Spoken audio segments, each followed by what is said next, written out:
Well, welcome to Focus Today, and today we're going to go back up to Salem and try to get a handle of what's happening or not happening up there. It's always an honor to have with us Dave Dotterrer. He's the Oregon House and Senate Republican Budget Coordinator, and he's kind of been our eye inside the building up there, what's going on during this legislative session. We have a lot of questions to ask him. Hi, Dave. How you doing, my friend? I'm doing great. How about yourself? Good, doing well. Thank you. Good to see you, Dave. And I know you're in the heat of things up there, but it doesn't seem to be moving. What's going on? Well, you know, I mean, actually, it is moving at a glacier pace. I can tell you that one of the things that's happened is we are moving budget bills and things like that, and so the basic business is going on. But there's no white smoke on the PERS issue. So you know, that's just held. So we'll just kind of see how that all plays out. Well, I think we've said, see, this is starting to sound like a broken record, isn't it? Well, you know, it kind of is. But you guys are coming to the end of June. Well, you're at the beginning of June, but the end of June is in sight, and you guys kind of like to get out of the building by then. But so, any feel for the PERS thing, Dave? Yeah, the feel right now is that everybody's got everything's on the table, just like I said last time. You know, I don't know. Essentially, the Democrats are saying, look, this is as far as we can go, and the Republicans are saying that's not far enough. It's just not going to do it. And so the discussions, whether or not they continue or not, we'll just have to wait and see. What is there any kind of bipartisan work going on? Well, yeah, there's some bipartisan work, but I mean the issue with a bipartisanship here is, as you see, is you just don't have the bipartisanship that you had last session when things were when the House side, when things were even and all, because everybody worked together. What you've got right now is we've gone back to the old way of doing business, which is if you're in the majority, you push your own agenda. And then you try to get the minority to go along with you. I mean, let's back up all the way to the beginning of the session. When the Democrats put their budget together, they put that budget together in a totally partisan manner. They didn't check with the Republicans. They didn't check with anybody else other than within themselves, and it was just it was their budget. Well, that budget was predicated on a tax increase. Well, the tax increase takes several votes from the minority party, but they didn't check with the minority party about whether or not they'd go along with it. So now they find themselves at the end of this session. We're scrambling because we're still talking about the tax increase, and you got to get the budgets through. So literally today, for example, in front of the Joint Ways and Means Committee, there's going to be 17 budget bills all taken up, and one of them, a huge budget, the Department of Corrections, has in it because they haven't come to any kind of policy consensus on where we're going with sentencing and some other things. Literally, this budget is being passed predicated on no changes in sentencing. But everybody knows there's going to be changes, so we're going to have to go back later and change the budget. I mean, it's a complete disconnect in how we do business.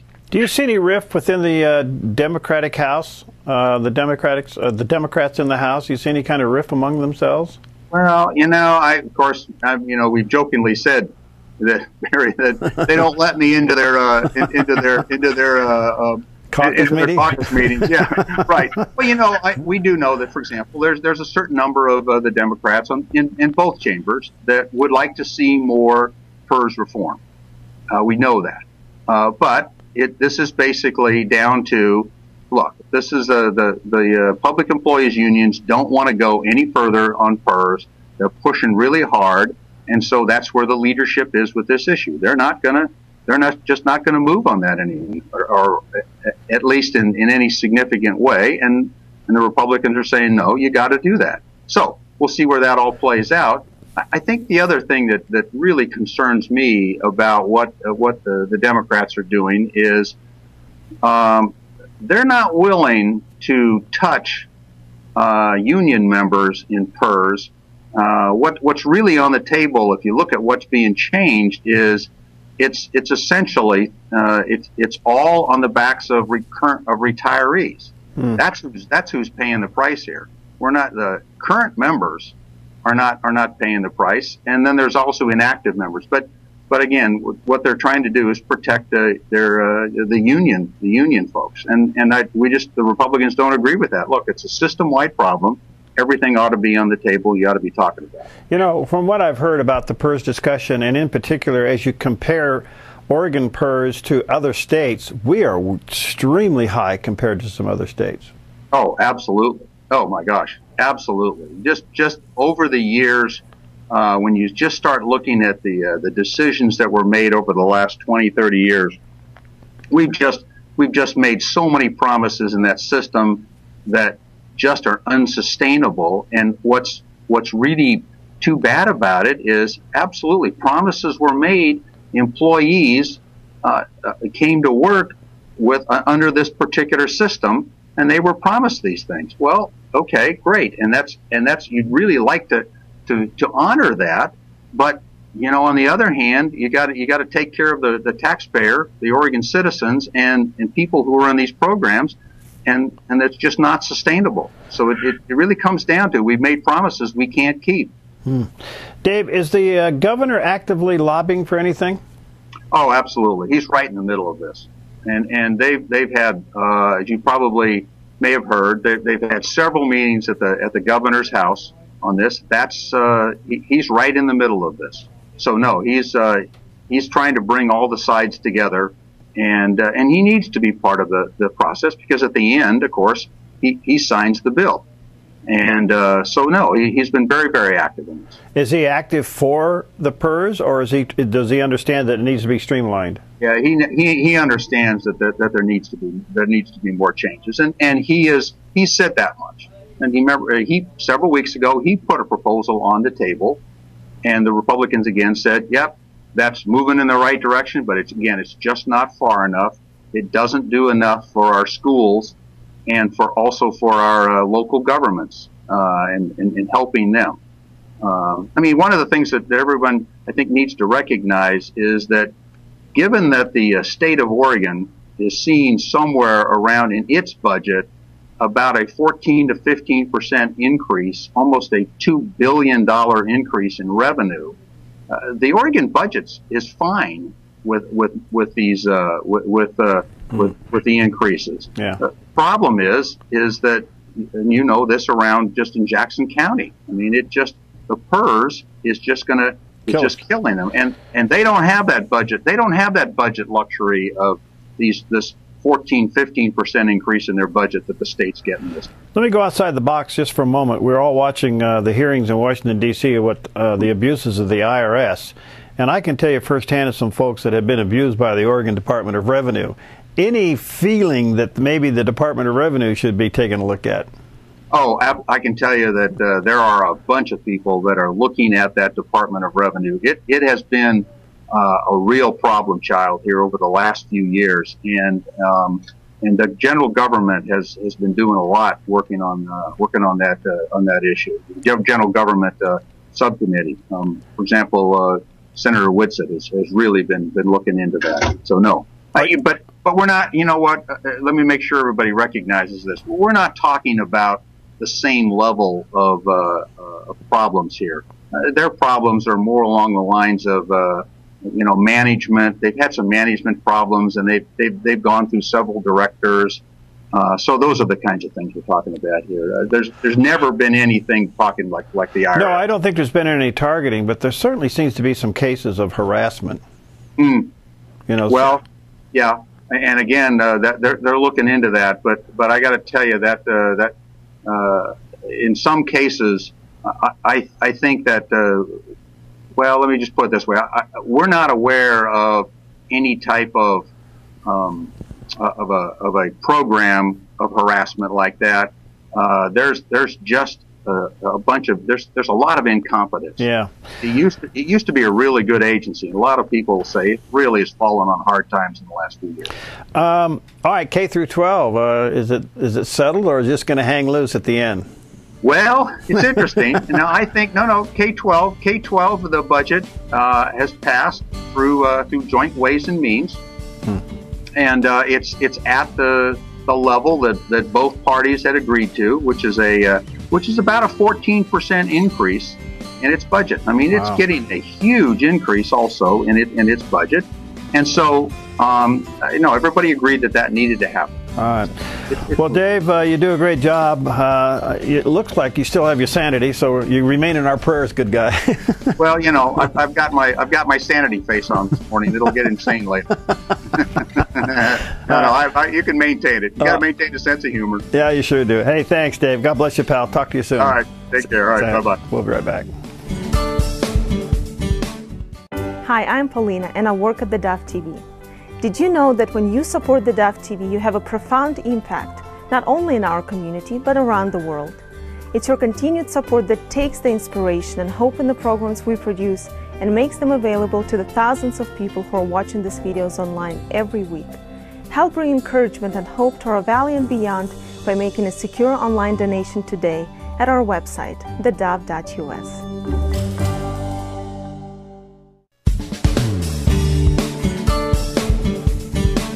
Well, coming up, a special time of conversation with Frank Peretti, one of the great authors, and his books have just sold millions. Well, I had a rare opportunity of Skyping him in from his home about, in particular, his new, not too new right now, but it is a great book that's been out for a while called Illusion. So join me now with my special time together with Frank Peretti. Well, what a delight to welcome back to Focus Today, Frank Peretti. And, of course, you have most likely read one of his most popular books, This Present Darkness or Piercing the Darkness, or his latest one that was released just this past March 6th, Illusion. And we had him on the air about that book a few weeks ago, and we are so delighted to have him back. There's a picture of it right there, Illusion. And it was released March 6th, which, by the way, Frank, that was my birthday. So it's a good day for you to release a book. Well, happy birthday, sir. Yes, yeah, 2 wonderful birthdays. Oh, that's wonderful. Yeah. Well, how's it going? How's the book going? Well, I don't know how it's going. I know that people like it. I'm getting real good reviews. 4.5 stars on Amazon, 4.5 stars on Barnes and Noble, and my Facebook page. Of course, those are all my friends, but they speak very highly of it. So I guess it's doing all right. I think it's a wonderful book. Well, you shared with us last time a brief synopsis of the book, and I don't want you to give it all away, but there is a little bit of a tweak to it, and that is that you got the inspiration of this book from you and your wife's relationship. All right. Yeah, it's a testament. Oh, it's just a portrait, of a beautiful marriage that's lasted for 40 years. Barb and I are going on 40 years. Wow. And so that's what I was thinking about at the time. Boy, if I can inspire other folks. I got a Facebook message from a guy he's been married to his wife for 31 years. And he says, reading your book helped me to appreciate my wife all the more. And wow, now that's... that's wonderful. Yeah. My wife and I, by the way, my wife and I will celebrate our 44th this year. In a row. 44 in a row. 44 in a row. Well, bless to you, sir. Yeah. Well, that's great. Maybe I need to write a book. I don't know. Well, it's a delight to have you with us. There's so many things I want to talk to you about, but I would like to take some time today and see if I can kind of reach down into your heart and squeeze a little bit, because your life's journey is really an interesting one, and few would probably know that you kind of had a bumpy start to life. Do you mind sharing some of that with us? Oh, well, the bumpy start was I had cystic hygroma. I was basically born with it. It's a birth defect, and that involves a really bad malfunction and malformation of the lymph glands in the neck and also in the tongue. And so I had a sizable tumor on the side of my neck here, and then also I had a tongue that was greatly, just engorged and stuck way out of my mouth. It was bleeding, and it was really grotesque. and I was in that condition. I had several surgeries. I was in that condition, boy, up to second or third grade. And obviously that got you some bullying a little bit, I guess, in school, huh? Oh, I wasn't, maybe first or second. The thing is, even after the surgeries, that my tongue was still deformed and stuck out of my mouth, and I spoke with my tongue out of my mouth till all through grade school. And, well, it's not just the physical deformity, it's also the fact that I was small because of my illness and hospitalization, and also, of course, when you're grotesque and ugly, it makes you shy, it makes you timid, it makes you a withdrawing kind of child, and that's just like putting a target on your chest for kids to bully you. How bad was your bullying experience? Oh, say again, please? How bad was your bullying experience? Oh, well, you know, compared to what kids go through today, it wasn't really that bad, but it was relentless. The basic message, you're ugly, you're stupid, no one likes you, that kind of thing. And the fact that, you know, once the die is cast, once you are conditioned, afraid, and conditioned to be withdrawing and you're uncertain of yourself, then that continues to advertise kids clear up junior high and into high school. And then the bullying gets really tough because then the hormones are going and all the guys want to show how macho they are by beating up on the littler kids. Now that shows how macho you are, doesn't it? You're so strong. You find the smallest, most helpless kid to beat up on, and that makes you a man. You know. Did that happen to you? Oh yeah, yeah. So I wrote a book about it. And I've talked about it. And bullying is still a big, big, big problem now. And it says a lot about human nature and our sinful nature, I think, too. But it has to be dealt with. So, as a young boy growing up with all of this, how did it affect you? I mean, how did you find your way in life when your atmosphere said, you know, you're abnormal, you're not one of us? Well, one thing that helps is when you have a mom and a dad who are always there and encourage you. Wow. And for me, that's when I was home, I was normal. When I was home, I mean, I was telling stories and I was writing stories, and mom and dad were always encouraging me, and it didn't matter what I was into. Dad was always there to help me out. You know, I had the most craziest projects out in the backyard. I was going to build a blimp. We were going to build an airplane. I remember I was going to build a big scale model of the Titanic. You know, I had all these projects going, and you know, my dad never said, "Son, you can't do that. It'll never work. How are you wasting your?" No, he never said anything like that. All he ever said was, "Well, just be sure you put the tools away when you're done." So they were really good at encouraging me that way. That's wonderful. When did you discover your writing? I mean, when did you really start? You know, I was writing stories when I was a kid during that time. Really? Yeah, as a matter of fact, you know, look at this. This is interesting. Is I was withdrawing from the world outside. Well, call this maladjustment, but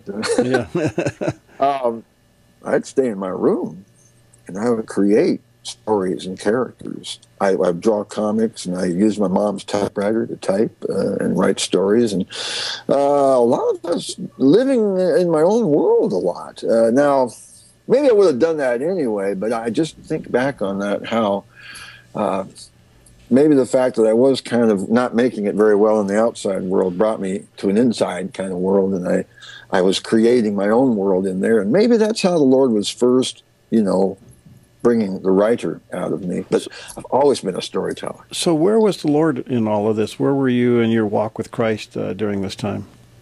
Oh, I knew him. Yeah. I was saved when I was real little. I grew up in a Christian home. So it's like I tell people, the last time I got saved, I think I was 11. You know, I used to get saved every week. You know, yeah. You know, there was never any question in my mind, amen, I want you to say. Yeah. So my uncle sat me down. I think I was about 11. He said, "Frank, it's okay, you're in." You're in, yeah. Oh, so, that's wonderful. you know, I really did cry out to the Lord a lot when I was a kid. Why did you make me this way? Why can't I be bigger, stronger, not have all this stuff going on? How come I can't throw a football like the other boys? And how come I can't run as fast? And especially boys as they're growing up, it's just, they have this compulsion, this hormonal, psychological compulsion to prove their manhood. Right. Which means they have to beat up anybody that's strong. You know, who's the toughest kid on the playground? Yeah. And it's really tough when you're the last one to get picked, you know, when they're picking sides for baseball. Always the last to get picked. And on it goes. Yeah.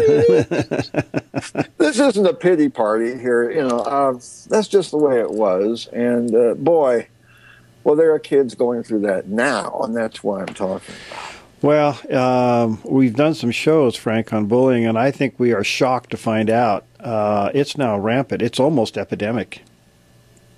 Which is really shocking to me because I thought we knew better than that. It wasn't that long ago. There were so many programs in the schools about stopping bullying, and I saw posters in the halls and all of this business. But well, I think you and I both know where this is coming from. Yeah, it's the collapse of the home, the abandonment of absolute right and wrong. One thing that's very telling is the subtle message that we're getting that every human being, really, if there is no God, if we don't have an ongoing personal knowledge or relationship that there is a God who cares about us, then we lose our intrinsic value. And then you replace that with, say, an evolutionist idea that it's the strongest who survive, survival of the fittest. And this, of course, is reinforced constantly through the media and through films, stories. And so you have a lot of these factors coming through that's causing this. We're becoming far more less human than we used to be. Well, you know, it'll be interesting to see if you write again on this subject because it's huge, and I think a lot of people are looking for ways to combat it. But you know what's so interesting about the whole subject of bullying, and I'm sure you know that, it just takes somebody to step up and say, stop it. Yeah, and we're almost getting into an area of what I would call brute force. Bullying is about brute force. It's about one person having strength over another. Often the only way to really stop the bullying, I suppose in some cases you can appeal to some scheme of right and wrong. And now, how would you like to be treated that way? And, you know, what's wrong to bully? And let's talk about it. But in a lot of cases, I found in my experiences growing up that it was about brute force, and until brute force is applied from above, such as authority, go to the teacher, go to the principal, go to the police if you have to, cry for help. You're being violated. And I usually tell people, hey, if a burglar is breaking into your home, you're not about to, you know, talk to the burglar and say, well, you know, you really shouldn't be doing this. The burglar is breaking into your home because he has no conscience. Yeah. And the bully picks on you because he or she has no conscience. And sometimes the best way to get the result that you really, really need, parents have to get involved, teachers, any authority figure, and you need to be absolutely definite about this. This is not going to happen. You are going to take responsibility for your actions, and you are going to stop this, or we'll have you arrested. Yeah. The big issue. I'm going to take a break here, Frank. We come back as you come out of those experiences as a young boy. Of course, you went on to high school and college. I see here where you tried to being a musician. You tried being a carpenter. You tried working in a ski factory. You even tried being a pastor. And you're a part-time pilot. Nobody would believe your resume, Frank. Somebody asked me, what are you doing in your spare time? Let me take a quick break. We'll be back. And our special guest today, what a delight to have back with us today, author Frank Peretti. We'll be right back. Hi, I'm Daniel, and I work at theDove TV. You know, compared to Portland, Seattle, and LA, Medford might be considered a small market. But at theDove, we're excited about the opportunity to make a big impact right here in our community. And you help make that happen. Did you know that more than 90% of our income comes from people like you? You can help us now by making a secure online donation at our website, theDove.us, or by phoning 541-776-5368.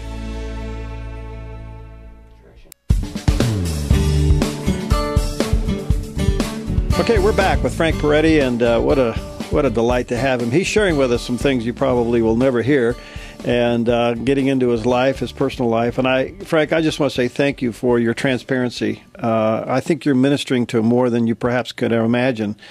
Because when we read your books, we just think, well, here's a very talented guy. He's had a cakewalk of a life. He writes books, millions of them are sold overnight. Few know that there's a real price and a pain behind all of this. But let's come back to the fact that now that you're going into high school, you're going into college. How did you carry these scars on your heart? How did you carry them forward during those formidable years? Well, during my formidable years, or during my formative years? Yeah. Were they formative or formative? Well, they were both. Yeah, there we go. Yeah. Well, let's see. You know, one real key factor, I think, which was really cool, was in high school. I was a junior in high school, and I was being picked on clear up to that point. Wow. But here's two things that happened, very important. Number one, I came into gym class one day, and gym class, that's the worst cauldron. Yeah. That's the cauldron of abuse. Because in gym class, all the guys, are trying to compete and show how macho and athletic they are and everything. And anyway, I was going through some really tough abuse there, and it was really getting personal. I won't go into it, but anyway, I was feeling, and the gym teacher, this is important, the gym teacher actually turned to me and said, "How are you? You doing okay?" And I was afraid to say anything. I was afraid of him. He was a big, gruff guy. All he did was yell at us. But that stuck with me and stuck with me. And I finally said, well, he asked. So during my study hall that day, I started writing a letter. And I just wrote and wrote. I remember I wrote page after page after page. And I told him everything. That's what was going on then, but what went the years before that, and the year before that, and the year before that. Wow. And anyway, the next time I came to gym class, he took me aside and he said, "Hey, Peretti," and he called the counselor there, at the office, and said, "You want to see him now?" So he gave me a pass, and I went down. I talked to the counselor, and I got out of gym class where all the abuse was happening, and. Now, the point there is I said something. Yeah. And number two, somebody asked. Grown-ups and teachers, those who are responsible for children's safety and well-being, you must ask. Because there's a snitching rule in place, always. It is, you're not supposed to snitch. You're in a failing situation because, number one, you're getting picked on, and number two, you can't tell anybody. Wow. Because if you tell anybody, you'll get picked on all the more. So it's important for adults to ask. And then secondly, I spoke up because I was asked. And I actually went to authority and I appealed to authority for help. So that's what got me out of that situation. And right about the same time that happened, I actually got started. Some friends of mine, they knew I was a nut and I was crazy and that I was, an unusual kind of guy. They said, "You should get into drama class." And so I got into drama class, and I found out I wasn't the only weird kid in school, Drama and English, everybody has that certain something that they are really good at. Wow. All you got to do is find it. And for me, it was drama. It was expressing. It was writing and doing the stories. And I found my niche, and I found some wonderful, supportive friends, and we were all crazy together. So that really turned it around, and that followed me the rest of the time. I actually started enjoying being Frank Peretti because there was a place for me on this planet. I wasn't the weirdo. What's so interesting about that is your own writing was the beginning of your own healing. Yeah, to a great extent, because I was pushing into my 30s. And still had not really connected with what God really had put in my heart to do. And so, oh man, it was tough because you feel like a failure. And I was married and just really lamenting that I couldn't be a better man for my wife, and trying to find my way. It was in God's timing, but it felt so good to finally have someone say, "Frank, you've written a good book and we'd like to publish it." Wow. How I longed for that day, Wow. Put a lot of work in there, and well, of course, everybody's wondering, well, what's Frank going to do with himself? When are you going to get his act together? He's done this, he's done that, he's done these other things. And now he's writing a book as if anything's going to come of that. Wow. Well, that's wonderful. How did you enjoy pastoring, or did you? Yes. Well, I look back on those years, and I was looking through my old sermon notes and stuff. The Lord really, I guess I learned to understand and know what the Lord's anointing is. Wow. For preaching, for ministering the word. Those are some really good and effective times and very educational. But after 5 years, I did come to the conclusion I wasn't cut out to be a pastor. So I got that settled, I was real good at preaching and teaching and all that. But boy, when it comes to pastoring and being a shepherd over all these sheep, that wasn't quite my calling. You have to really have a heart for taking care of people and all of their myriad problems and running a church. And that wasn't my cup of tea. I'm just a creative storytelling kind of guy. Well, it's been noted that you kind of are the founding father of Christian fiction. I don't know if you accept that title, but a lot of people say since those books, your beginning books, Piercing the Darkness and such, they just kind of skyrocketed the whole topic of Christian fiction, and you kind of the guy that opened the door. Well, I think that's what happened. Yeah, I got to be careful. I don't know. The father of Christian fiction. Well, it might make a good play title. Well, it did turn the business around, I guess.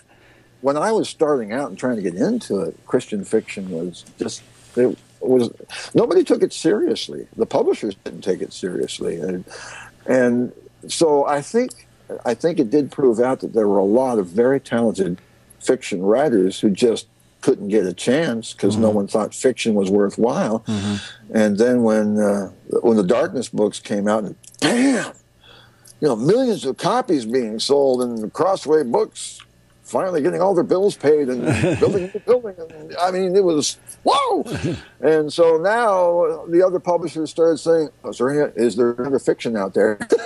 So, hey, there were some really big name nonfiction writers that tried their hand at fiction. There was like Pat Robertson and Chuck Colson and Larry Paquette. There's the three guys I remember that they were nonfiction writers, but they tried fictions. Ooh, that was interesting. Yeah, there you go. Do you have a fascination with monsters? I used to. Really? When I was a kid. I'm not that fascinated with them now, but I kind of laugh at it. Yeah, some of those old movies like those old 50s movies, especially the old radioactivity movies where there's a bomb goes off or there's radioactivity and it makes giant ants, giant grasshoppers, giant termites. Everything became giant. And so we had a whole rash of those movies. Frankenstein was a classic I like. But I had models of monsters in my room when I was in high school. Really? I had the Wolfman, the Mummy, and the Hunchback of Notre Dame, and Dracula and all those guys. I think there was probably some identification there. I had a little bit of self-concept that I was a monster too. Well, you kind of act like one, don't you? You play one on TV, don't you? I'm not a monster, but I play one on TV. Frank, I want to come back. You just said a few moments ago while pastoring, you noticed the need for the anointing when you preached. How about the need for the anointing when you write? How do you pray for inspiration to do what you do? Well, I don't really pray. I just talk to God the whole time. It's the Lord and I get together every day when I write, and I just trust him to bring the ideas. Well, I'm going through that process right now. I'm thinking and exploring and praying about the next book, and I'm really listening for what God is saying to me, because I try to write from wherever I am in the Lord at the time, what he's saying to me. And so you can almost trace where Frank Peretti was in his spiritual walk by just looking at the books I've written. Because one of them speaks about whatever I was working on at the time.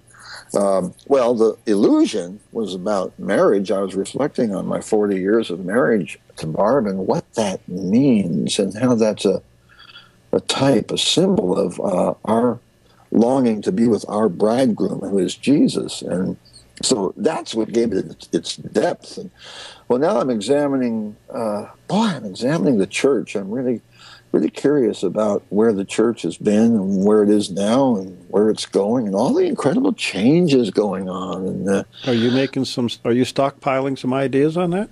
Yeah. I'm reading books and just talking. And Barb and I have both been working on this, just trying to discern. Now, see, this is where the Lord really comes in, because you pray and seek and say, well, what's going on here? Help us to see what's really going on and how you see things. And I have to get to the point where I've got something figured out, and then I can put it into a book.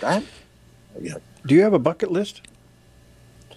Oh, maybe I should. The bucket being the things you want to do before you die. Well, no, I don't. Maybe I ought to. I'm really happy with my life, though. Good. Do you get any inspiration when you fly? Well, that's a different inspiration. I very seldom get inspiration from books when I fly, but I sure get inspired. Yeah. No, I asked that as a fellow pilot because there's just something about that freedom up there that's hard to describe sometimes.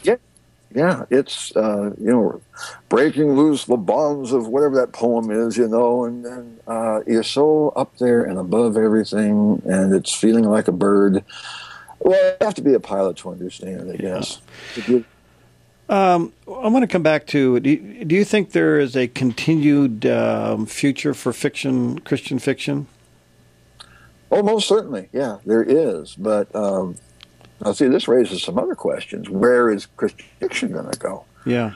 Because it's been interesting to me how Christian fiction at large and I seem to be kind of diverging a little bit, because we're seeing more and more of the dark, edgy, vampire, violent, weird stuff in Christian fiction, as if there's some kind of a hunger for that. And maybe it's my age or my hormones or lack thereof. I'm starting to get a little more contemplative, deeper in life, and that goes into my fiction now. And so that's going to be a good question to see where it's going to go. I think it'll still be healthy, but I'm wondering, which... Let me ask you this in closing, coming back to your interest in where the church is and where it's going. What would you describe the state of the American church today? America is so upside down in so many ways, and I don't know, is it because we, the church, haven't been the church? Or, I mean, how are you kind of trying to balance the mess and the church's role? Well, I think one thing I'm grappling with right now is I really wonder after all these generations if we are really doing church right after the biblical pattern. Because we have fallen into this, we live in a Western industrialized culture, right?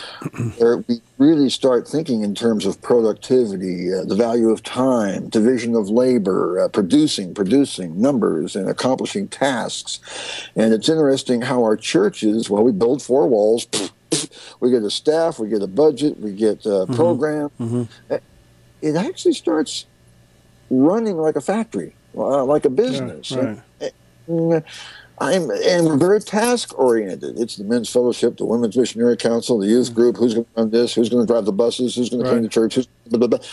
Whoa, wait a minute. Now, are we losing out on what we really should be doing? Where is the person in this? I would I'd like to get you back for a half hour just on that topic, because I think it's that important, and I hope you are stockpiling some notes that you are led of the Lord to write something in that area.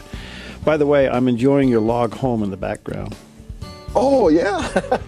Yeah, that's a loft. You're in the loft, huh? Good. Hey, Frank, thanks. What a delight to have you. You're a hoot, and you're anointed. Whether you believe it or not, you really are. And we thank God for you and your life and your writings and your transparency today. I think you ministered to far more people than you possibly realized. Well, I certainly hope so. That'd be pretty cool. All right, thank you. God bless you, pal. See you next time. Okay. Okay, Frank Peretti. Wow, what an incredible guy and an incredible author. Well, coming up next, a very unique ministry that your church can benefit from. We'll be right back. Hi, I'm Paula, and I work at theDove TV. Every day we get letters and emails from people who've been encouraged, blessed, and challenged by the programs on theDove TV. But we couldn't do it without you. Did you know that more than 90% of our income comes from people like you? You can help us continue to bring inspiration and hope to our community by making a secure online donation at our website, thedove.us, or call us at 541-776-5368.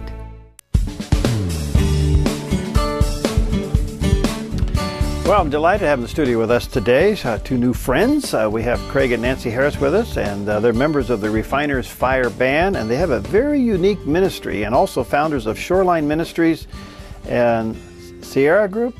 Sirrah Group. Sirrah Group. Okay, and that's Harris spelled backwards. That's their last name spelled backwards.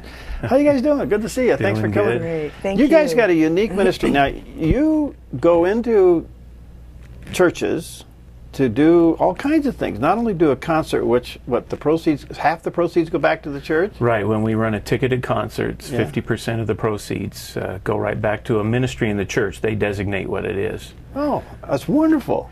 Well, it's been kind of fun once people get the idea of what we're doing. We're pretty excited. Odessa, Texas, the end of this month, 29th of June. The pastor's wife is heavily involved in cystic fibrosis, and their daughter has cystic fibrosis. So it's a fundraiser for cystic fibrosis.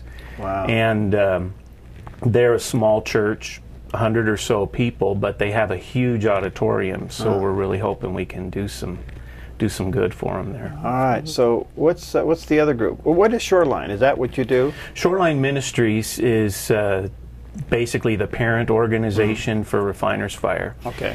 Shoreline, we look to help churches and give them resources, not to do their job, so to speak, but to give them support. Small churches maybe don't have a staff, but they'd like to run a vacation Bible school. Well, we know other churches, maybe with a youth group, we can help ourselves, help them to accomplish what they want to do to minister in their community. Sometimes they don't need that. Sometimes they just need some encouragement. Wow. Sometimes it's finding a place for a pastor and his wife to have a vacation. That's great. And the Sirrah Group, what's that? Sirrah Group is sort of the whole umbrella over everything, because not only do we have Shoreline Ministries, but Refiner's Fire, the music part of it is under there. We publish some things. We've got some pamphlets that we publish, which is under a crazy name, Malkerty B, which is the first of initials of all of our kids. Okay. So we publish pamphlets and Bible reading, kind of the focus on being in the Word, and Notations Music Studio. Craig teaches lessons, and he's also been a producer. All right, well. I have your CD here. It's called Refiner's Fire. I see some titles that I'm somewhat familiar with, but what's your music style? Boy, it's all over the board. Okay. In radio, we call that AOR. That's all over the road. That's right. Yeah, my training is in jazz and classical music. I've been a worship pastor forever, 30 plus years. I went through the worship wars, so I know high church and I know contemporary worship. For instance, in some churches, our rock and roll cover tunes just go really, really well. We take a rock and roll song and put Christian lyrics to it. Oh, good. In other churches, we sing Mansion Over the Hilltop, and they just love that. So you know the demographic you're going into. Right. You got a couple of other things. This is very unique. Now, Craig, you start with the thread method. What is that? The thread method is basically my method of Bible study, my devotional method that I use. About 10 years ago, the Lord kind of was knocking on my thick skull and saying, I need more of your attention to avoid the whole, well, what's your answer, God? Take the Bible and put your finger down and then land somewhere in Job where it says, I am offensive to my wife and loathsome to my brother. So I began an aggressive study where I start with Psalms and Proverbs and then read one chapter from each section of the Bible, divided up the Pentateuch, the history, that kind of thing. And you put it in a booklet on how to do that. Right. Just a short story of why I developed the method, and then just a quick description of the sections, and then... yours is called the thread method, and then Nancy, you come along with the needlepoint. Yeah, I use the thread method for a Bible reading program. There's a lot out there. This is just another option for people who would like to explore something new.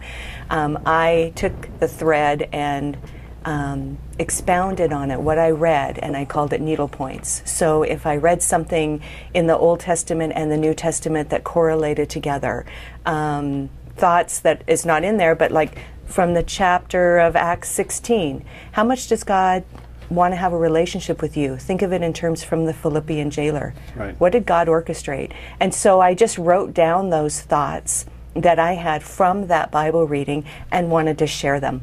Now, you guys also do teach music, do you, Craig? Yeah. So if you go into a church and somebody needs some help there, you help them with that as well? Right, we love to do that. Absolutely, yeah. And we have people in churches that like to do this, so they'll join us. Really? Refiner's Fire might be Craig and me and our son Jacob, but we'll have people join us at the church and do some worship. Or in fact, there's been a rumor around that Elvis may be at our concert in Odessa.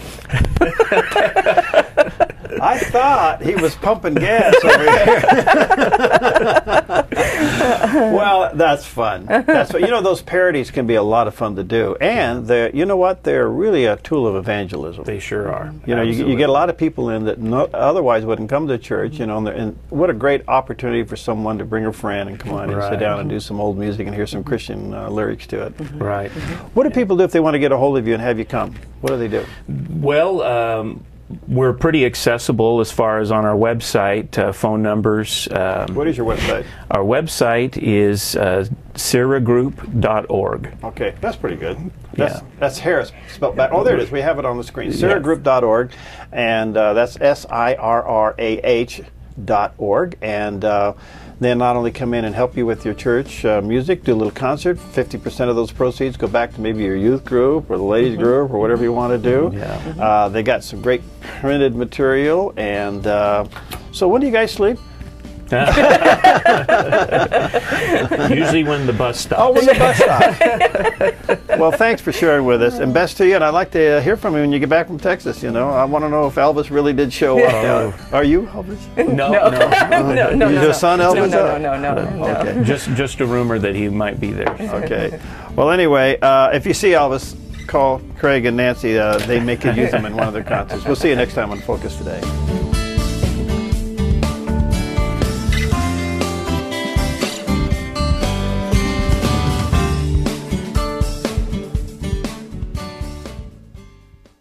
Hi, I'm Jim, and I work at theDove TV.